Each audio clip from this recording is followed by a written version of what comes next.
נביאים טובים ורצה בדבריהם המלווים באמת.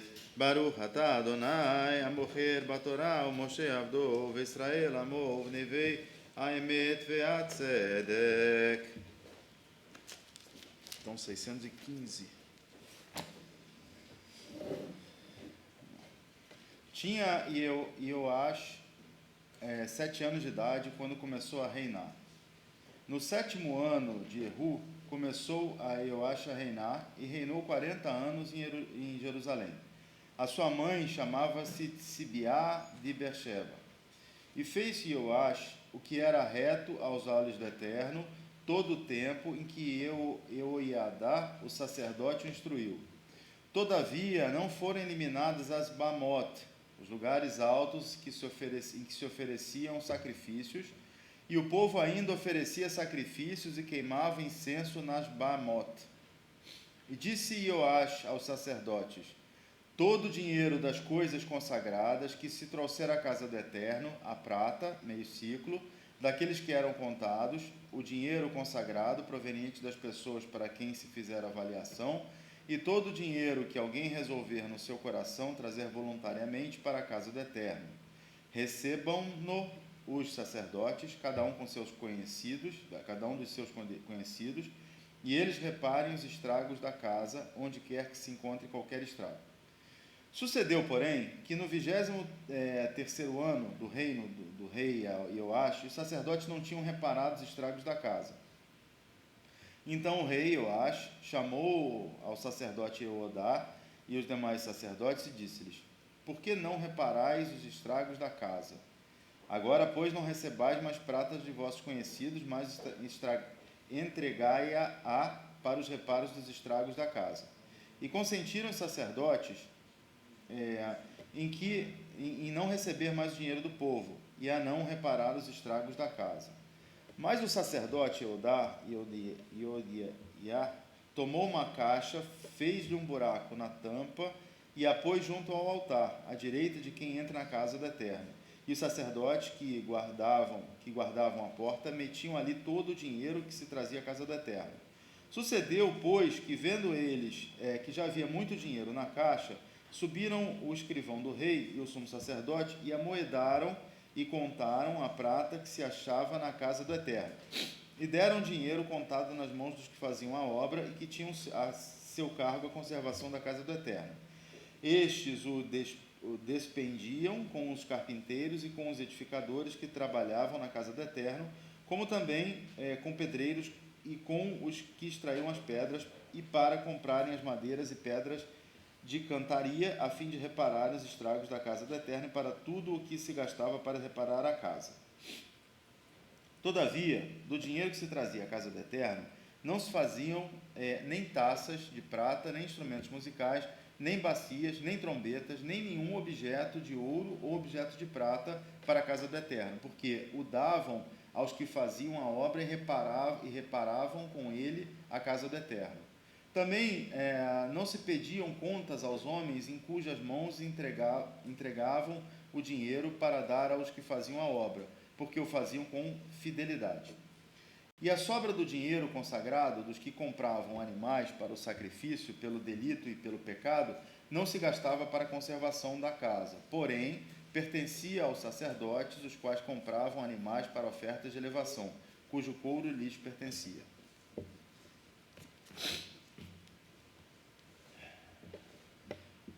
Baruch atah Adonai Eloheinu melech haolam tzur kol olamim tzadik bechol hadorot האל הנאמן האומר ועושה המדבר ומקיים שכל דבריו אמת והצדק.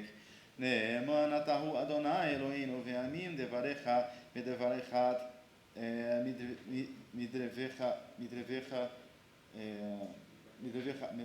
מדבריך אחור לא ישוב ריקם כי אל מלא נאמן ונחמן אתה. ברוך אתה אדוני האל הנאמן בכל דבריו.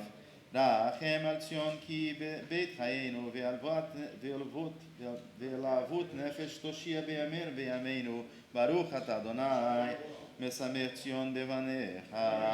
שמחנו אדוני אלוהינו באליהו הנביא עבדיך ומלכות בית דוד משיחך ואמר יבון ויגד ליבנו על כיסו לא יכסף זר, ולא ינחו עוד אחרים את כבודו, כי בשם קודשך נשבעת לו, שלא יחה נרו לעולם ועד. ברוך אתה אדוני, מגן דוד. על התורה ועל עבודה ועל הנביאים ועל יום השבת הזה, שנתת לנו אדוני אלוהינו, לקדושה ולמנחה, לכבוד ולתפארת. על כל אדוני אלוהינו אנחנו מודים לה, מברים אותה, יתברך שמך בפי כל תמיד, וחי תמיד לעולם ועד. ברוך אתה אדוני, מקדש השבת.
É engraçado a gente sentar aqui.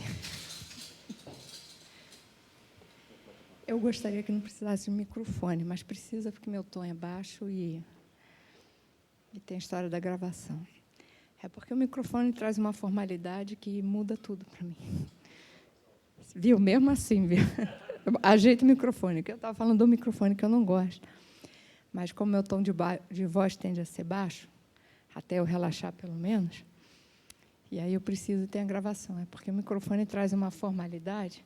Então, eu queria chegar perto, igual o Rabino Dario fala, e o Rabino Luca também, porque ontem eu tinha comentado que é diferente sexta, você vê que eu puxei para outro lugar, para trazer para o cotidiano, que fica isso de perceber como é próximo da gente o que a gente estuda.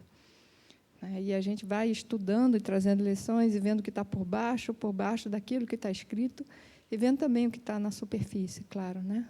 Se aprofunda, a vida é assim, a gente entende as coisas superficialmente, aí a gente vai se aprofundando, e depois volta à superfície com uma outra clareza, um outro entendimento, e fala do simples com profundidade, né?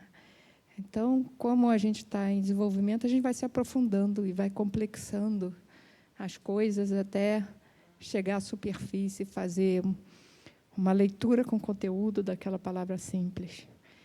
Eu pedi aqui, para pegar o romagem, eu falei ontem, eu sei que hoje, eu vendo as faces não são as mesmas, não sei quem estava ontem acompanhando também pelo Zoom. E por que eu disse eu aproximar e tudo? Obrigada, meu amor. Qual é a página mesmo? 218. Obrigada. Então, seria, eu disse, amanhã a gente estuda as leis, porque Mishpatim são as leis, e a gente se debruça sobre elas, mas como não estão todos, e não sei quem não ouviu, vou fazer aquela breve introdução também de ontem, né? Que foi a introdução parte de Tró. A gente vê, há uma continuidade. Aqui, nem tudo na Torá, na comunidade, tem essa linha do tempo, às vezes o tempo é atravessado, que é o que vai ser na semana que vem, quando fala da construção do Mishkan, antes do bezerro de ouro, então tem sempre isso. Mas aqui tem uma linha cronológica. Então, a gente começa em Itró, eu preciso olhar para Itró para entender melhor o Mishpatim. Em Itró, Moisés está julgando o povo, e aí o sogro dele percebe que ele fica o dia inteiro, vem todo mundo falar com Moisés, aí o sogro, você não vai dar conta, separa os juízes, vê os homens corretos, justos, né? Aqueles que são tementes a Deus, separa entre eles, esses homens e faz assim os tribunais, né, de pequenas instâncias, né, faz as pequenas causas, as coisas simples, depois tem um juiz maior, até chegar no Supremo, que seria Moisés. Então, foi aí que começa o processo, o judiciário, né, como ele é, a gente vê aqui na Torá. E o que é realmente grave, o conflituoso, fica para Moisés, e ele vai julgando, só vamos julgar, para a gente julgar precisa ter um código, né? Vai julgar, senão parece arbitrário. Chega lá e eu decido para você. E as pessoas precisam conhecer as leis para poder fazer escolhas. Então, ontem eu estava comentando que, a partir das leis, e ali, ainda em Yitro, Moisés vai dizer quais são os 10 mandamentos, né? Porque precisa ter as leis para você saber o que vai seguir. E eu comentava ontem que aqui, com o recebimento da Torá e das leis, que são o Mishpatim, que é a paraxá de hoje, que é o Código Civil, né? A legislação que pode ou não pode, muitas vezes é também um código penal, porque aparece pena, se fizer isso, vai ter isso, né? Essa é a consequência, é a punição, né? E também tem as regras de conduta na relação do outro. O Mishpatim não é isso, né? São essas relações, é como estabelecer um lugar do dever, do nosso dever para o próximo, né? Do nosso dever para conosco mesmo, para com Deus. Então, estabelece qual é esse código de relações, como a gente tem que se comportar. E é nesse momento, quando são dadas as leis, é que começa a liberdade, a verdadeira liberdade, porque o povo, antes, como escravo, ele não faz escolhas, né? A escolha é feita pelo Senhor. O Senhor diz, faz, e se não fizer, é castigado, né? Pode dizer, na Torá também, você tem que fazer, mas a diferença é que, na escravidão, o responsável é quem mandou fazer. Se der errado, é com ele. Por isso, muitas vezes, a gente escolhe a escravidão. É muito comum a gente ter medo de partir para a vida e não querer se responsabilizar. A gente tem mais medo de fazer o que diz respeito à nossa para a vida do que dos outros. Dar um telefonema pelo outro é fácil. Vai fazer quando sou eu que estou envolvida. É muito mais difícil, porque aí o efeito, a responsabilidade é toda para mim. Então, antes, o povo era escravo. E sair e ir para a rua, né, e dizer, agora eu posso fazer o que quiser, aí também é escravo dos seus desejos, né? E tem também um problema, que se eu posso fazer o que quiser, o outro também pode. E aí eu me sinto sob ameaça, porque eu posso bater no outro, o outro pode me bater. Então, para a gente se interagir, a gente precisa das leis, né? E do dever, o nosso direito, como diz assim, ele termina onde começa do outro, né? Nas relações é que aparecem os meus deveres, na relação comigo mesmo, com Deus, com a vida, e que vai me dando o limite. Ao dar o limite é que vem a liberdade. Porque e olha como precisa do que... Se eu posso tudo, é a mesma coisa que não poder nada. Eu não tenho escolha. Então, eu tenho que poder uma coisa e não poder outra. E é sobre isso que eu faço as minhas escolhas. E a gente vai enxergar o que está por baixo das minhas escolhas. E o grande libertador de tudo, poderia se resumir ao primeiro mandamento, você não tem outro Deus, só eu, não seja idólatra, né?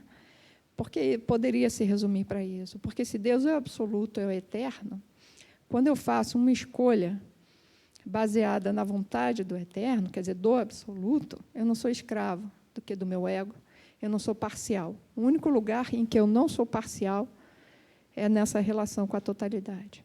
O que equivale também no amar o próximo como a ti mesmo, no respeito ao outro, né, que é o lugar do direito. Não faz com o outro o que você não gostaria que fizesse com você. Trate o outro como você gostaria de ser tratado. Esse é o lugar do direito, é o lugar da justiça. Então, quando eu estou nesse lugar de equivalência, também não há parcialidade. Quer dizer, eu não sou unilateral, eu não sou parcial, eu não sou escrava do meu ego. Então, a Torá, ela traz a possibilidade de liberdade. E, por incrível que pareça, eu sou livre quando eu digo sim às leis divinas. Então, Deus entrega a Torá para o povo. E Moisés, aliás, primeiro Moisés enuncia quais são os 10 mandamentos, que isso está em Yitro. Aí começa a Mishpatim assim, estas são as leis que porás diante dele. E vai para o cotidiano. Por quê? Porque leis gerais, e a gente conhece isso, sabe disso, leis gerais são sempre vagas, suscetíveis às interpretações, às parcialidades. Pegando futebol, Lembrei. No futebol, né? Aquela história do Armando, a regra é clara. A regra tem que ser muito clara e muito precisa, porque senão a pessoa ia ser assim. Quando a bola está na linha, se for para o meu time, na linha do gol, se for o meu time, é gol. Se não for do meu time, não é gol. Então, se só disser entrou é gol, né? Cabe uma... É óbvio, mas tem aquelas nuances do cotidiano que podem deixar margem de dúvida. Então, a gente tem que ter a clareza da regra, até para poder escolher obedecer ou não, e para o juiz poder... Nada de 2 pesos e 2 medidas. Né? Inclusive, para cumprir uma das coisas que está aqui.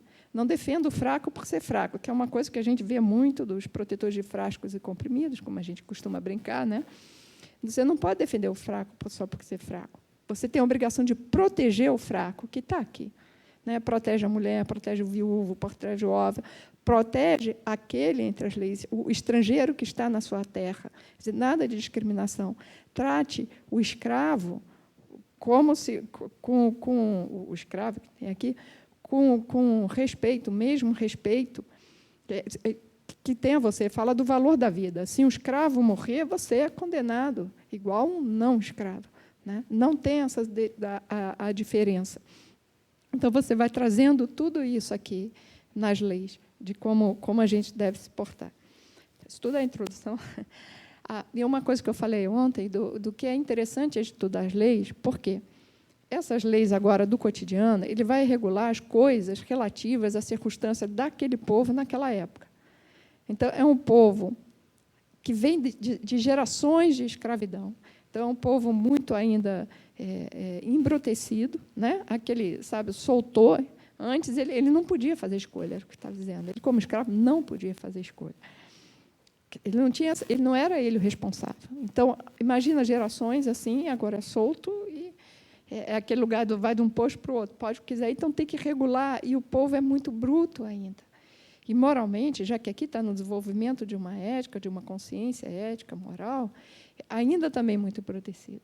Então, as coisas que são ditas aqui, e as leis e as regras, Moisés está falando para aquele povo daquela época. Muitas coisas a gente vai adaptando. Né? Tem coisas, assim, como eu dei o exemplo, a gente, hoje, precisou legislar sobre a internet. Parece óbvio, porque o fundamento é o outro. Pode ou não pode maldizer. Mas, como diz aqui tem uma lei que é não pode maldizer. O que a gente mais vê na internet. Então, veja como precisa de uma lei específica para a internet.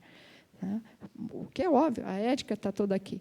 Então, assim como aqui tem leis relativas ao templo, que hoje a gente não vai seguir, porque não tem o templo, mas o princípio relativo ao templo a gente segue, o que fundamenta a lei. Né? Tem coisas que a gente vai adaptar, quando fala escravo, a gente entende hoje o trabalhador, o senhor é o patrão,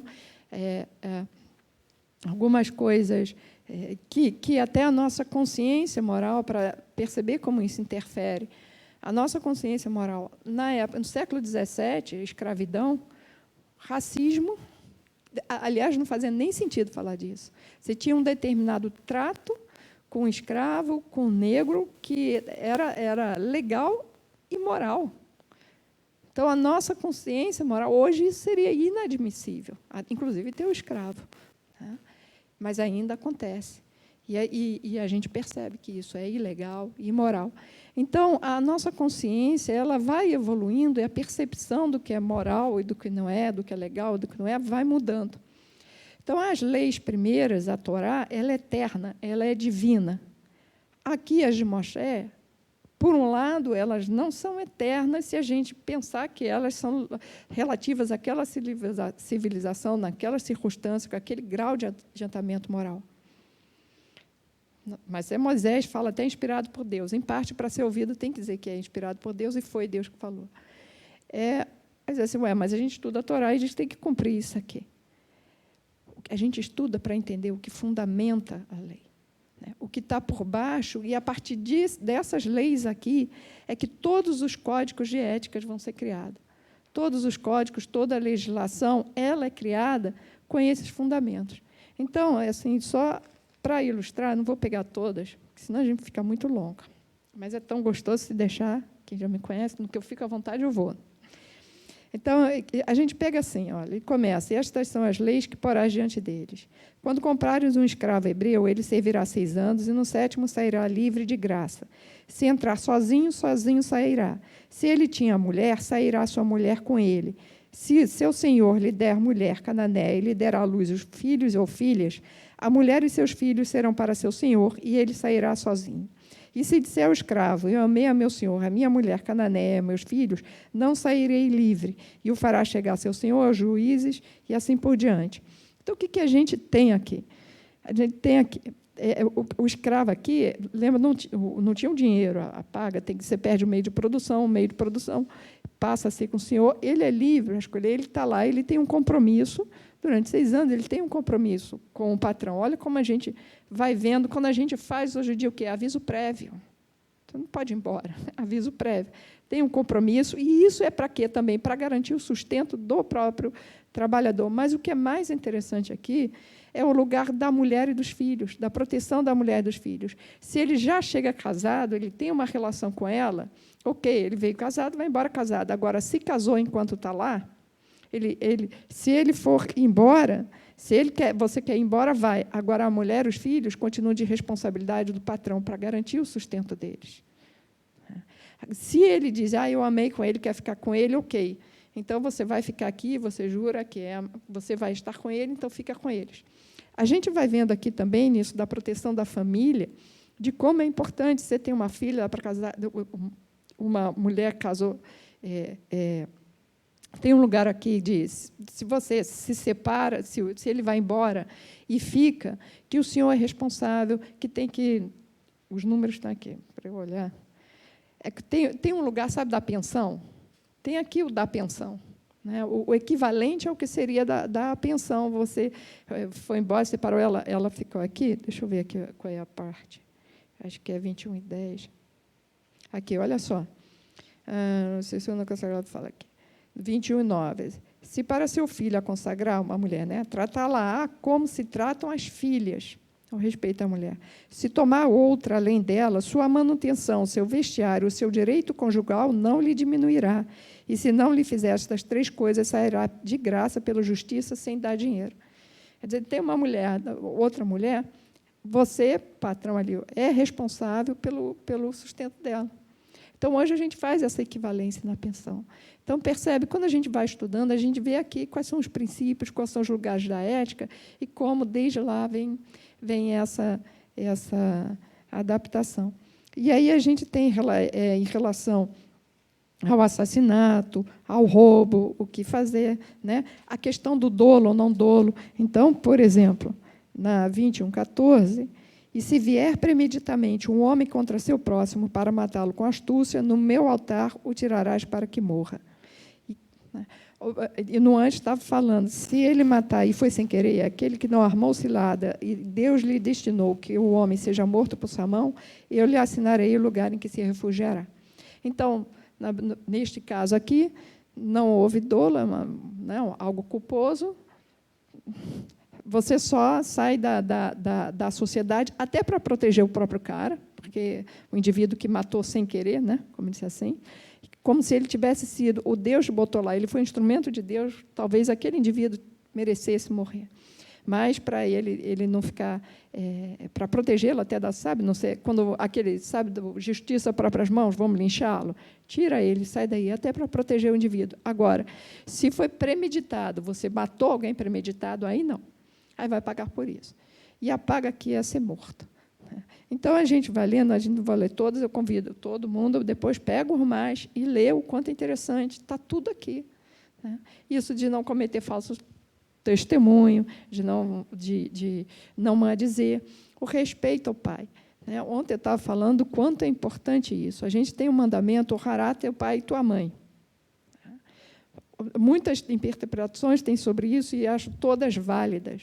Honrar o teu pai e tua mãe está dizendo, é um núcleo da sociedade. Então, aqui em Mishpatim aparece, se você ferir seus pais, será morto. Se você... e você também não pode falar mal dos seus pais. Isso é o grande pecado. E a gente vê qual é o núcleo da sociedade, onde começa a educação. em casa, na família. Aquele indivíduo que não é educado eticamente em casa para respeitar os seus pais, não vai respeitar lá fora ninguém, na sociedade. E também tem isso, a gente diz assim, se os pais não ensinam lá em casa, a vida vai botar. Né? Sabe, não dá não, pagou para ele passar, etc. A vida vai cobrar dele. Então, o Estado vai subir, e é muito mais sério. Então, você tem que ensinar em casa. E esse ensinar em casa, aqui a gente está falando de ética, né? Ele passa também para um lugar que está fora de moda, que é da etiqueta. Etiqueta é pequena ética. Se você não aprende essa etiqueta em casa, vou dar um exemplo aqui, o Walter é um cavaleiro. Quando eu conhecia, até aquele dia, andar na rua. Não, no meio-fio, você para dentro, o que fica no meio-fio. Subir a escada. Se eu estiver subindo a escada, ele fica para trás. Se eu estiver descendo, ele fica na frente. Porque, imagina a dama de vestido, era assim, né? O saltão, a gente sabe que a gente tropeça no vestido, se a gente cair, ele está na frente. E o que é isso? Proteção à mulher. Está aqui, esse respeito. E vem que a gente está assim, na moda feminista, a gente não é frágil, etc., mas só que tem uma coisa, se você não ensina em casa essas regras de etiqueta, esse pequeno ao próximo, é o mesmo que, quando você estiver no metrô, idoso, não vai se levantar. Não vai se levantar para uma grávida. Então, aqui está aqui tudo. Né? A importância. Quer falar, Efraim? Porque eu vou em...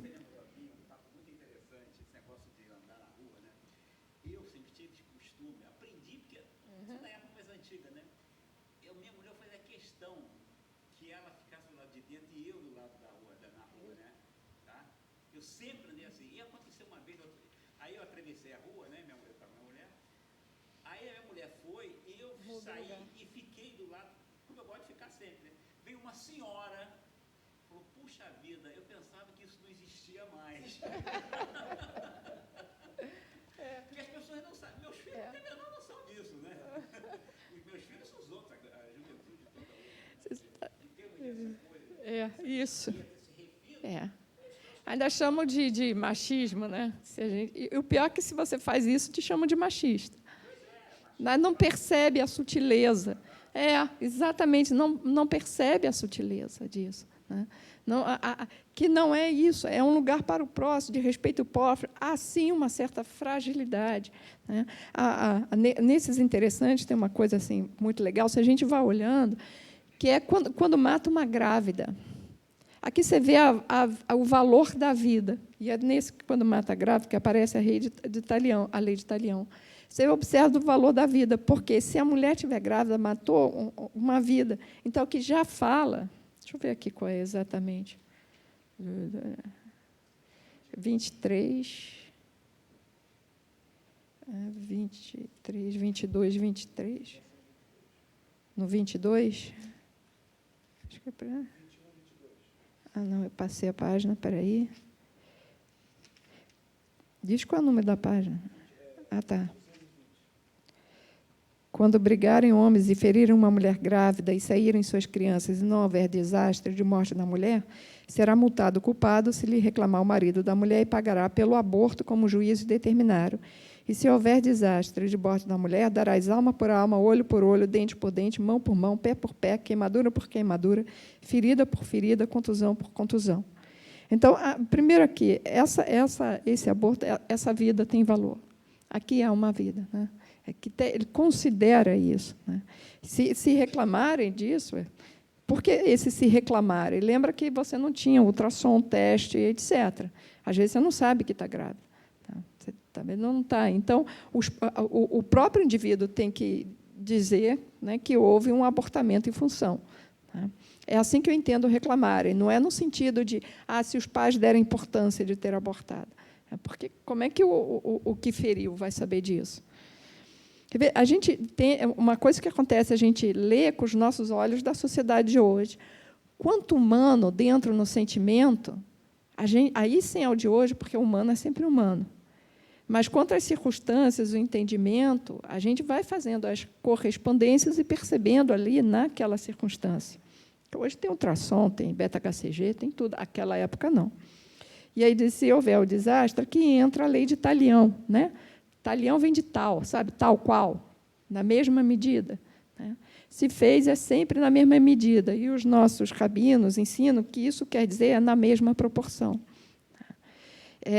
na mesma proporção. Olha o nome, proporção. Por que eu estou falando proporção? Porque, por exemplo, se um indivíduo é rico, eu disser que aí fez uma coisa, a paga é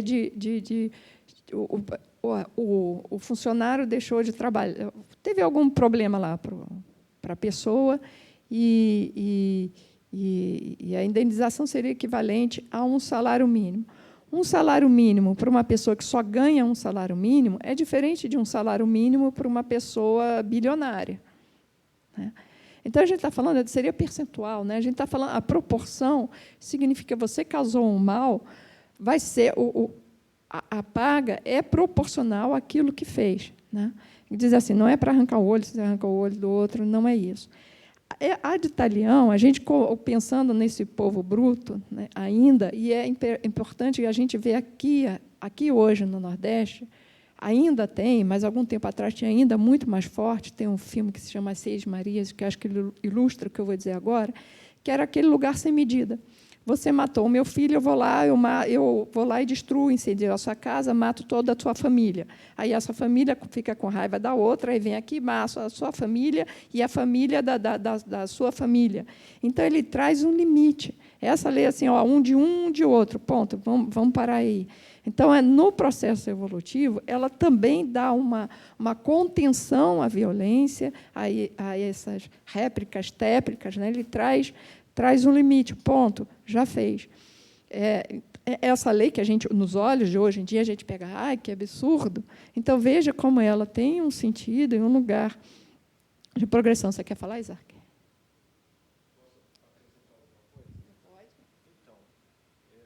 A lógica das leis é muito clara, né? A realidade, às vezes, é outra.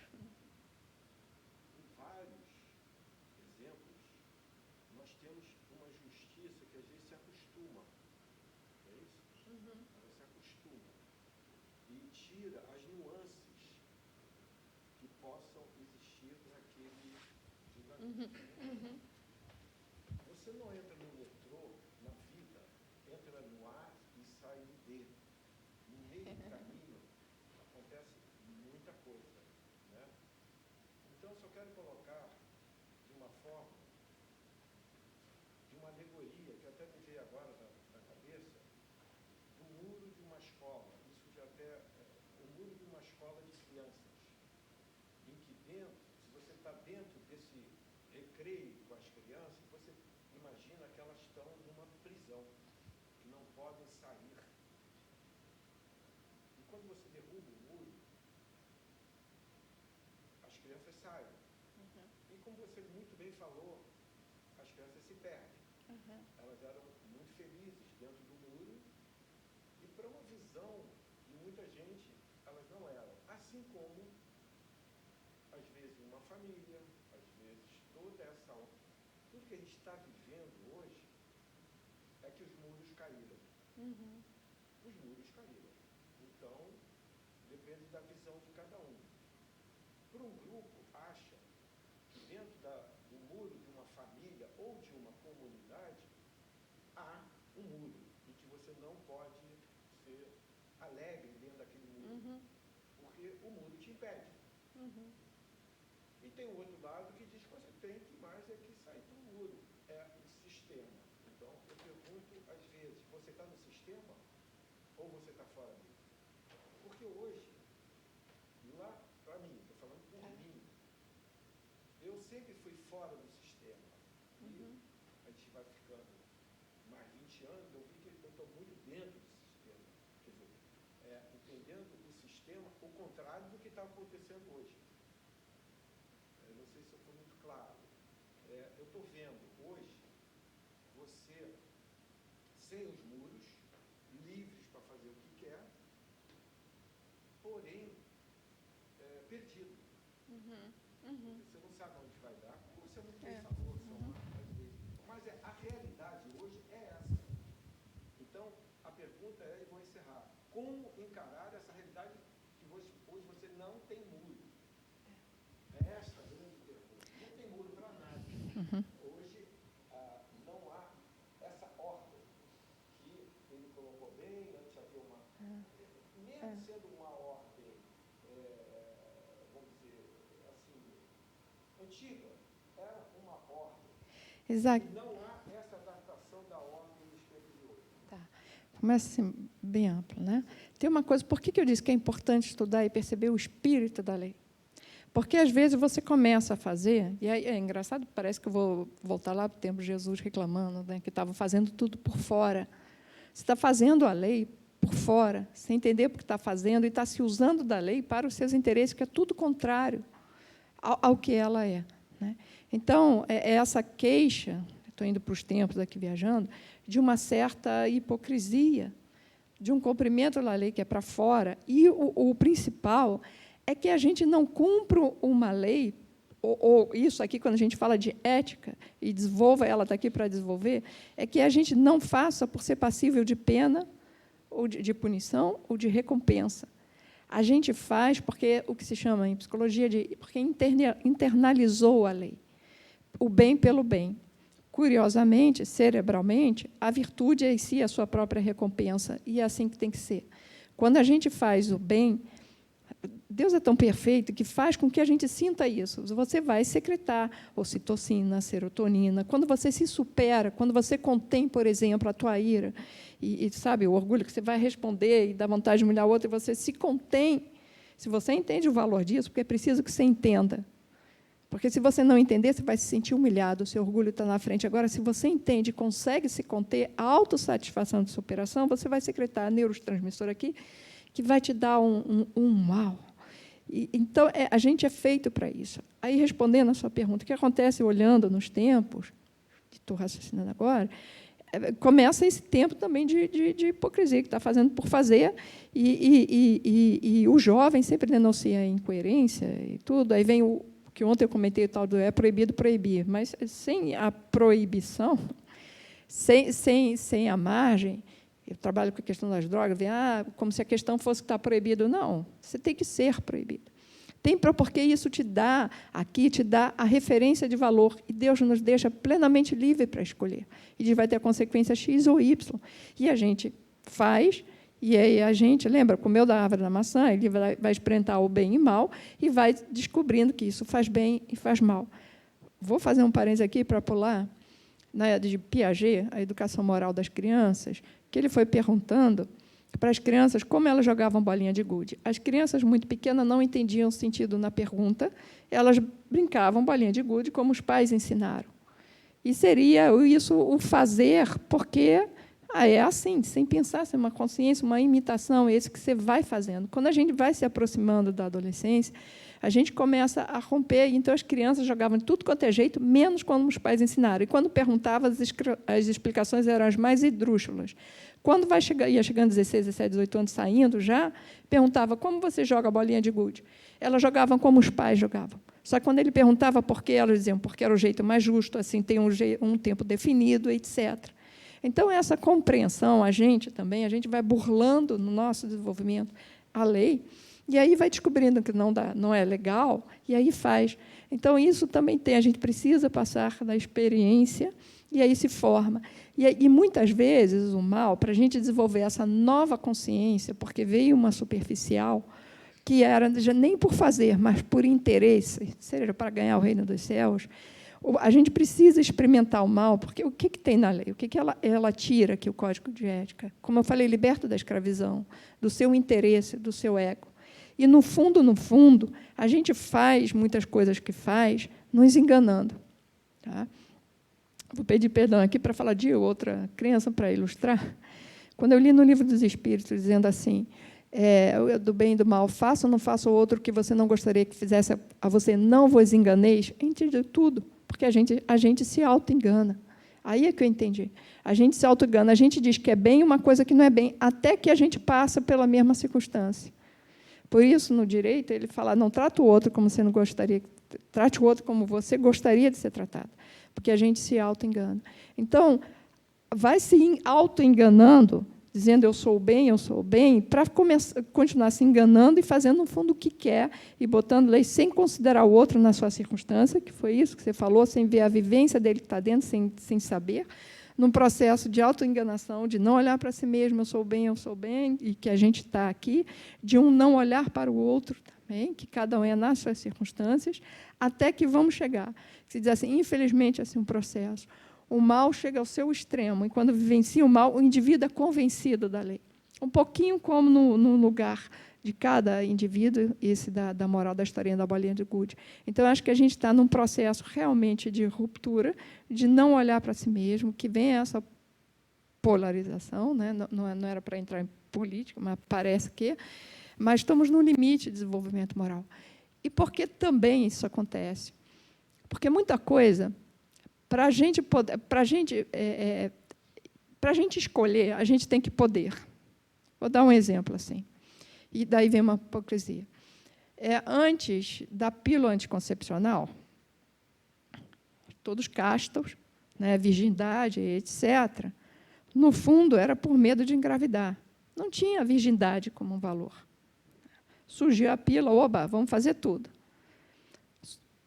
Desculpa, as que se chamam infecções sexualmente transmissíveis aumentam, os abortamentos, um monte de coisa, mas, se você falar disso, é moralista. Porque, tudo bem, é de foro íntimo você perceber que não é assim. Então, tem valores que não sabia. E aí é que você, só quando pode, então, antes não podia, só quando você pode fazer, e experimenta também, às vezes a consequência ou não, é que você vai desenvolver o valor. Tá bem, eu posso, mas será que eu devo? Então, muitas coisas, e é esse lugar que tem, a gente está num avanço científico, um monte de coisa de conhecimento. E o que quer dizer isso? Quer dizer também que a gente, primeiro, como humanidade, há sempre um descompasso, por isso que a lei da internet vem depois, porque primeiro a gente pode, primeiro a inteligência vai se desenvolvendo, né? A criação vai acontecendo, para depois haver o desenvolvimento moral. Ele vai ser sempre secundário, né? Porque as possibilidades têm. Então, a gente veio desenvolvendo muito a inteligência, muito, eu sou junguiana, que a gente chama da função pensamento, e agora nós estamos entrando numa nova era, estamos em transição, daí tanto conflito de entrar na função sentimento, que foi negligenciado, né? A função sentimento que fala dos valores das coisas, né? A inteligência ela é para definir o que é a lógica, né? Isso, sei lá, isso é uma cadeira, o que vai dizer essa cadeira é bonita ou feia, é o meu sentimento, quando eu olho para ela, me parece agradável ou não. Ou, segundo os valores, ela é bonita, mas eu acho ela extremamente desconfortável, aí aproveitando uma crítica, não sei, eu acho que quem escolheu a cadeira foi pela beleza, não sentou nela, né, porque ela não é ergonométrica, ela é toda redonda. Assim, não é feita para sentar muito tempo. Então, é para a gente ir embora logo, não sei. Mas você vê o quanto eu não gosto dessas cadeiras. Mas é para olhar e você vê, para mim tem um valor negativo essa cadeira. E aí eu peso os valores. Aí eu vou pesando, olha como sentimento, vem um valor, eu vou pesando o valor. Eu não gosto dela, é desconfortável, mas tem um valor estar aqui na sinagoga. Bom, então eu venho para a sinagoga, quando não tem jeito, sendo nessa cadeira. É assim, então, entre o meu conforto e eu estar aqui, e sentei agora aqui, já tinha até esquecido dela, e a gente vai pesando e vai tomando decisões conforme os valores. Isso, se a gente lembrar que a gente veio numa sociedade negando sentimento, você não podia falar de sentimento, hoje se fala muito de sentimento, de inteligência emocional, de um monte de coisa, então estamos em transição, que pesa os valores. E aí é o que a gente diz assim, quais são os valores? A gente não olha. O que dei o direito que desenvolveu muito hoje é o que você falou, é um tal de eu posso fazer o que quiser, por isso que eu lembro sempre, se você pode, o outro também pode. E aí não há confiança na sociedade, por isso as leis que a gente está aqui. Para estabelecer o que eu estava falando ontem, as leis permitem que flua, igual um trânsito sem lei não flui. E se as pessoas vão contra a lei, aí que não flui mesmo, né? E não há confiança entre os indivíduos, para você precisa, para a gente ir e leve pela vida. Então, quando tem esse direito, né, que agora está muito, posso fazer o que quiser, eu, com os jovens, toda vez eles dizem. Primeiro, quando eles dizem assim, eu queria poder usar droga, eu digo, você pode. Eu não sei se deve. Que é para começar a pensar no bem. Qual é o resultado disso para a sua vida? E para o outro. Então, a gente, nesse que permitiu, né, a tecnologia e tudo, deu um lugar de liberdade, mas aí a gente saiu de uma hipocrisia, saiu de um lugar de sem compreender a lei ou de fazendo por fazer, né? Rompeu com tudo, e agora que vai poder nascer a verdadeira consciência individual, quando é esse eu posso, mas será que eu devo? Porque aí a gente lembra que é o que está aqui quando Deus apresenta. Nós somos livres para escolher, mas somos todos nós, como disse Pablo Neruda, numa poesia, somos prisioneiros das consequências. Quer dizer, plantou, vai colher. Você é responsável pelo seu plantio. Você não responde pelo plantio de outro. Se você, cada um, observar na sua vida, você responde pelo seu plantio. Que é por isso, como diz Sartre, a questão não é o que fizeram com você, é o que você fez do que fizeram com você. Esse é o teu campo de liberdade. Então, eu devo ou não devo. E aqui estão os princípios. Por isso que eu estava comentando, é muito gostoso você estudar aqui para trazer essa dimensão ética para a sua vida. E como a gente é regido ainda para os nossos interesses. Por isso que o primeiro mandamento ele não basta. Tem uma coisa, se me permitirem, com o tempo, que eu também queria trazer, que era o que eu pensava na discussão, que era uma coisa do morto. Né? Será morto. A gente acabou de ler as leis lá, não matarás, como diz, será morto. Então, tem o olhar, eu vou trazer meu. Primeiro, lembra da brutalidade que saía aquele povo, o que ele tinha a perder? Porque a pena tem que doer. O que ele tem a perder? Não tem nada, está lá no deserto. Será morto, é a vida. Né? Então, só que o problema é que quando você diz, tem que cumprir. Senão a regra não pega, não é assim? Sem punição a lei não pega. Né? Então, bom, pode ser que sim, tenha essa rigidez acontecido. O outro lugar em que olha para o morto é que, eu não sei o hebraico bem, é que eu penso também, o será morto é a consequência. Porque esse talhão, a vida faz isso com a gente. Cada um observa aí. A vida faz. Ela te trata conforme você o trata. Se você cria na vida uma lei que pode matar, é nessa lei que você vai viver. Então, esse será morto, para mim, ele tem...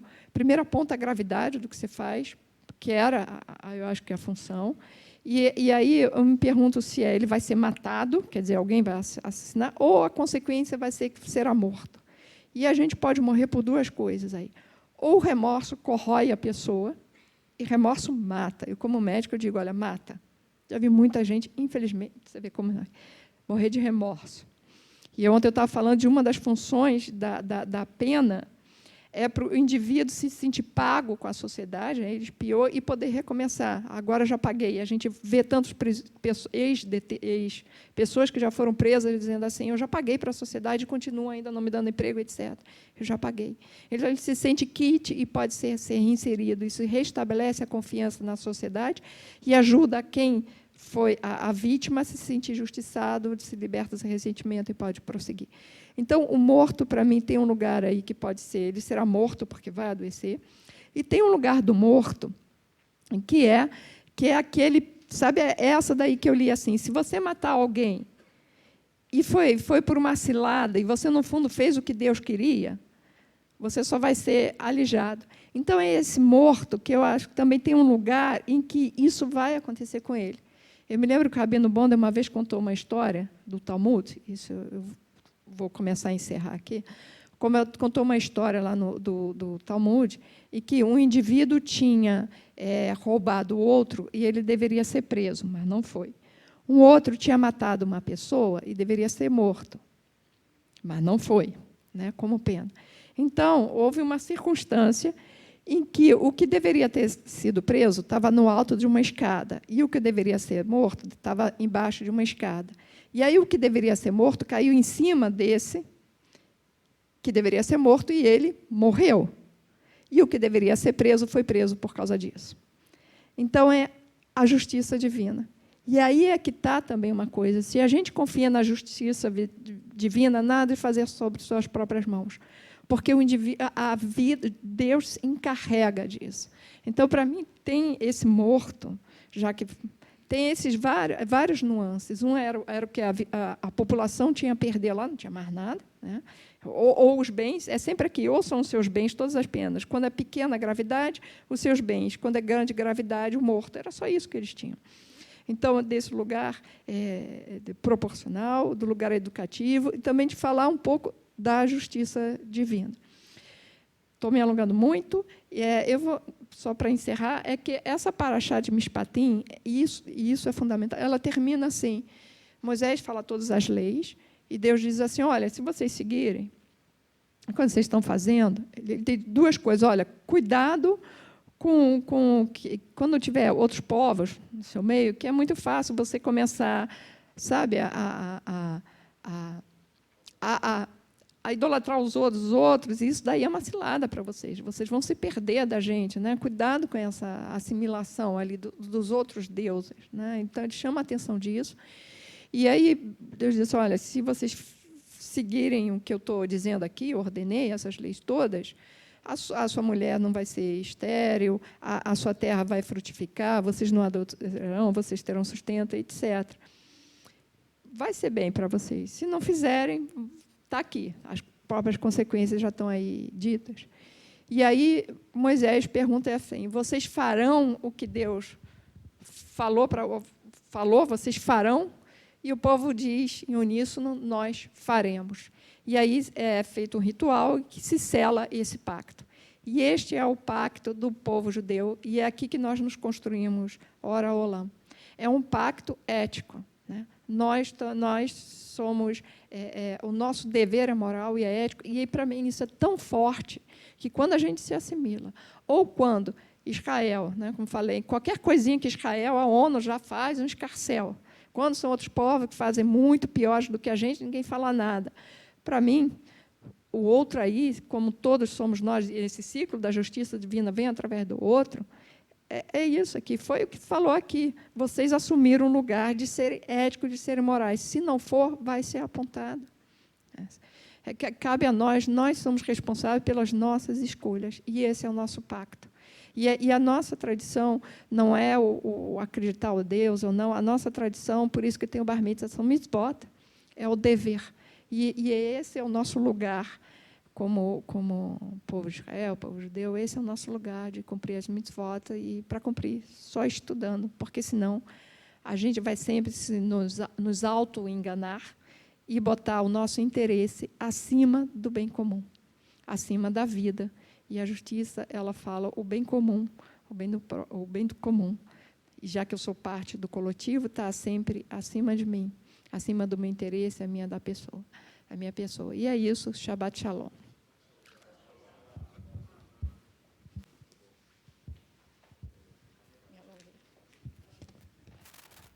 Nem teve como. Está tudo certo. Obrigado.